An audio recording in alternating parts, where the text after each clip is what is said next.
Number 7, once AI usage in marketing scales and matures, how will it impact the marketing team structure and certain roles and responsibilities? This is definitely in the unknown category. We had Dan Slagan from Tomorrow.io did a talk on this at MACON 2023, where they had hired an AI specialist within their company, and they were starting to look at like what does the future of their org chart look like? Is there going to be AI ops people kind of across each function? It's going to be a single person. What are these roles and capabilities going to need to be? And so I think we're going to start to see more going into 2024 of new roles emerging. I do think AI ops is probably one of the first ones we'll really see.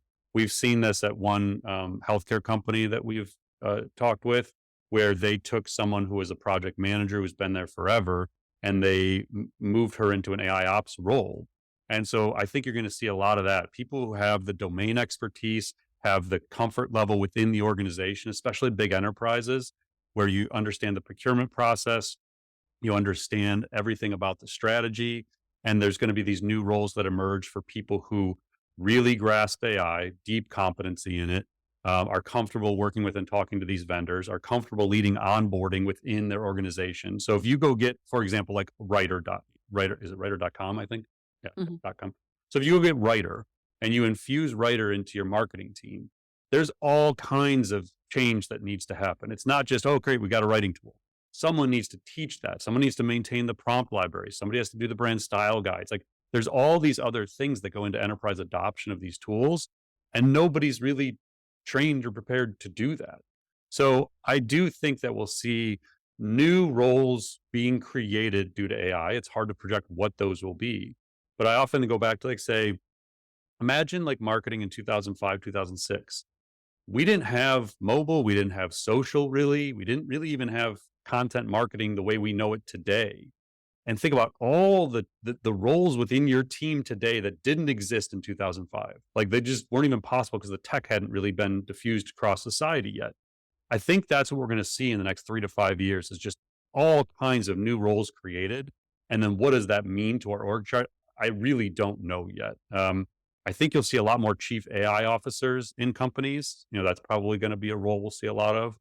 But beyond that, within marketing, I think you're just going to have a lot of people who are already in communications or PR or advertising or analytics that are going to develop AI capabilities. It's just going to be a skill set. And so I think the titles may actually stay the same. You just have to advance your skills.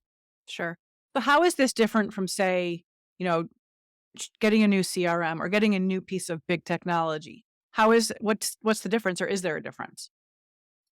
Well, I mean, we always teach it as it's just smarter technology. So I think in a lot of cases, it's just going to change the way you do your job. So, you think, Kathy, about like our podcast. We talk about this as an example all the time. Like, if your job is to manage a podcast within a company, you're still going to be managing the podcast next year, but you may be using Descript and what are the other tools we use? AnyClip. Like, you're going to use all these other tools to do your job. And the AI may start doing like 20% of your job. Right. And you're either going to do more like promotion, like you're going to fill that time with something else. You're going to launch another podcast, like whatever it is. But yeah, it's just smarter technology to help you be more efficient and creative at your job.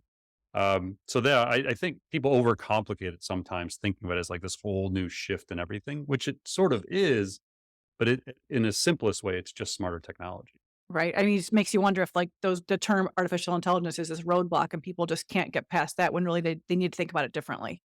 I think, certainly that's why we look at education as so critical, like literacy and AI is essential because once you understand what it is, and this again from page one of our book, it's just smarter technology. We say it every time on the intro to AI class, like it's just smarter technology. Right. And so once people realize, like, oh, okay, so me as the email marketer can go assess the AI tool because I'm just looking and saying, well, my job today is this with these 20 steps. Once I have this product, my job tomorrow is this, but the AI is going to do 5 of those steps for me. Great. That's basically all it is. Mhm. Okay. It's almost like these questions were planned out, to segue to the next one. Uh,